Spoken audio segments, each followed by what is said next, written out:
नमस्कार विद्यार्थी मित्रांनो, तर आजच्या 18 नोव्हेंबरच्या सर्वात महत्त्वाच्या चालू घडामोडी तुम्हाला फक्त 1 मिनिटामध्ये मी शिकवणार आहे। तर जर तुम्ही यूपीएससी, एमपीएससी, पोलीस भरती किंवा कोणत्याही एक्झामची तयारी करत असाल तर हा व्हिडिओ तुमच्यासाठी खूप फायदेशीर होणार आहे। तर चला मग सुरू करूयात आजचे आपले दमदार टॉप 10 प्रश्न। तर आजचा आपला पहिला प्रश्न, मुंबई पुणे एक्सप्रेस वे किती लेनचा होणार आहे? तर 10 लेनचा होणार आहे।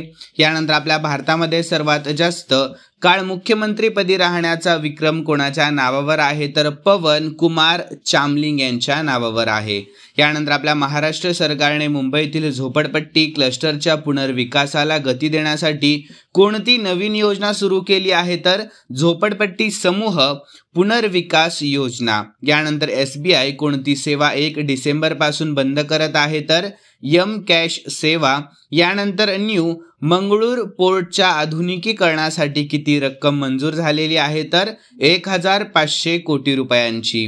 तर विद्यार्थ्यांनो, अशाच दमदार प्रश्नांसाठी व्हिडिओ शेवटपर्यंत नक्की पहा। प्रत्येक प्रश्न परीक्षेमध्ये थेट विचारला जाऊ शकतो। तुम्ही किती प्रश्न बरोबर करता तेही मला कॉमेंटमध्ये कळवा।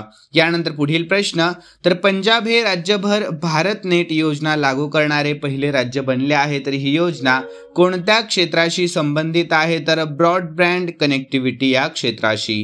यानंतर 24वी आशियाई महिला कबड्डी चॅम्पियनशिप 2025 आपल्या भारताने कोणत्या देशाचा पराभव करून जिंकले आहे? तर इराण या।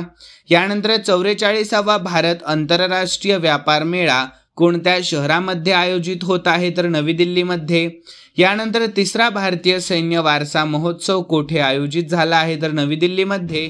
यानंतर वाणिज्य व उद्योग मंत्र्यांनी कोणत्या कार्यक्रमाच्या दुसऱ्या आवृत्तीला संबोधित केले आहे? तर उद्योग समागम 2025 या। तर विद्यार्थी मित्रांनो, तुम्हाला जर हा व्हिडिओ लॉंग मध्ये पाहायचा असेल म्हणजे स्पष्टीकरणामध्ये पाहायचा असेल तर त्या व्हिडिओची लिंक मी खाली दिलेली आहे, तेथे क्लिक करून तुम्ही तो व्हिडिओ पाहू शकता। तर आजचे टॉप 10 चालू घडामोडी इथेच संपल्या आहेत। अशाच रोजच्या करंट अफेअरसाठी चॅनलला सबस्क्राईब करा आणि हा व्हिडिओ तुमच्या स्टडी ग्रुपला नक्की शेअर करायला विसरू नका। तर उद्या पुन्हा भेटूयात। असाच अभ्यास करत रहा। धन्यवाद।